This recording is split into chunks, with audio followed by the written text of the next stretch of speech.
Nako guys, grabe, hindi ko inaasahan po ito na ipinapaabot po mismo sa akin. Aktual po itong ipinapaabot ng ating kaibigan.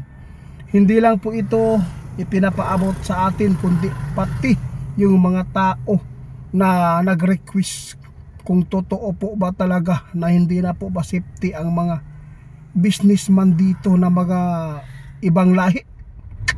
Nakakahiya po ito guys sa ibang bansa. Yung mga tao na grabe, sobra po ang kanilang mga ginagawa po. Grabe na po ang kanilang naalipin na po sila ng isang gawa ng demonyo. Sa totoo lang, hinulaan na po ito. Marami po nagbasa atin, hindi po na totoo ang mga ibinabalita ng mga kaibigan natin.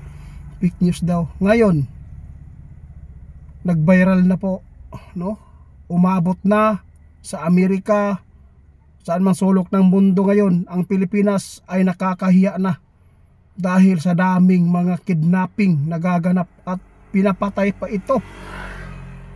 Safety pa ba? Sabi ng iba. Ito po ang isabi po ng ating kaibigan ay hindi na po talaga safety ang mga tao ngayon po, lalo na yung mga turista na pupunta po dito sa Pilipinas. Mag-ingat po kayo, wag po kayong basta-basta na magpunta kung wala pong mga tao. Alam po ninyo, kadalasan po ngayon yung mga biktima, yung taga-ibang bansa, mga turista pumupunta lang po dito. Grabe talaga ang mga ginagawa po ng mga Pilipino. Pero hindi naman po lahat Pilipino na ganito po ang ginawa. Marami din pong mga taga-ibang bansa na hindi po maganda po ang kanilang mga ginagawa po dito. Kaya meron lang pong babala si kaibigan sa lahat po ng mga pumupunta po dito, huwag ingat kayo. Sa lahat po ng hindi naniniwala, alam ko maniniwala na kayo dito dahil po viral na po ito ngayon sa social media. Kasi po grabe na po ang mga kidnapping nagaganap. Sabi ng ating kaibigan noon, hindi pa yan. Tapos meron pang pinagbibintangan na kidnapping yung, alam po ninyo guys, alam po natin, napanood po ninyo sa kaya Maharlika. Ano po ang sinabi nila? Sila Lisa ang ipinapakalat po nila, si Lisa po daw yung gawa ng mga kidnapping. Pero sa totoo lang guys, hindi lang po tayo agad maniniwala nito ha. Mas maganda po maniwalaan po natin kung ano man po ang mahuhuli dyan na mga tao, kung sino pong mga tao yan. Mahirap po maggawa po ng mga istorya kung hindi po totoo. Basta maghintay lang po tayo dito guys kung ano man po ang maipaabot po ng ating kaibigan. Bukas uuwi po kami. Nakausap ko kanina sa kaibigan, bukas uuwi ako doon sa bundok. Makipag-usap ako kung sino po talaga ang mastermind. Parang meron ako na ipaabot doon ba sa inyo. Kaya mag-ingat po tayo sa lahat po ng mga asawa po ng mga Pilipina, na mga ibang lahi. Huwag po ninyo basta-basta na isuroy-suroy lang sa mga hilit-hilit na lugar. Lalo na yung mga lugar na laging may mga nabibiktima po ng dyablo. Sa totoo lang guys, nais po natin ipaabot sa inyo yung mga kaganapan pa na pwedeng magaganap pa dito, ngunit ayaw na po namin magtugon muna.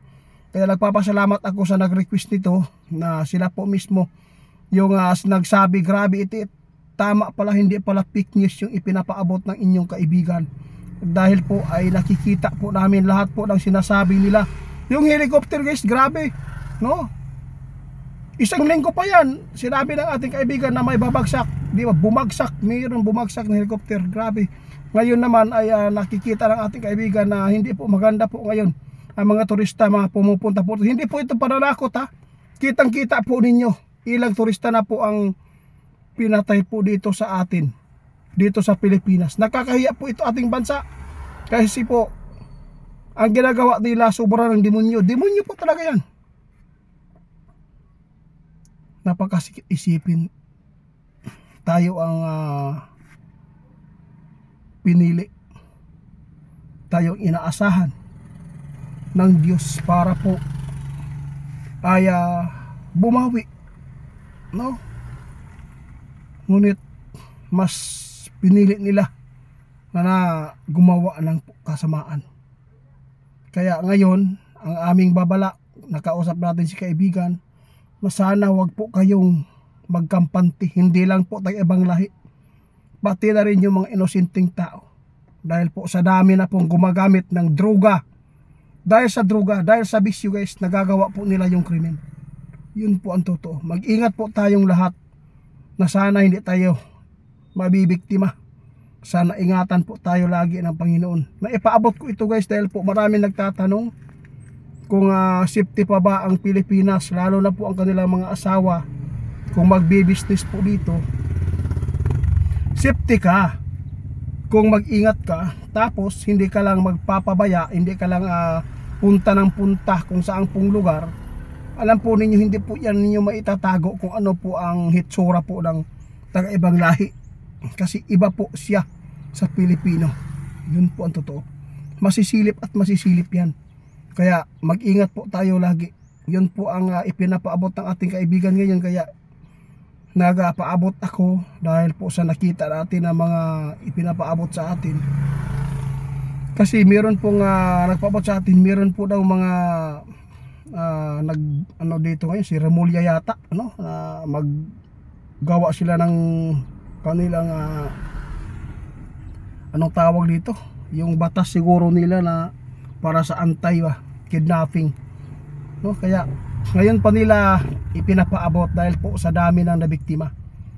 Noon sinabi po ng mga otoridad na fake news, hindi lang mga tao, ng mga bata biktima, pati yung mga mayayaman biktima din dahil lang po sa pira.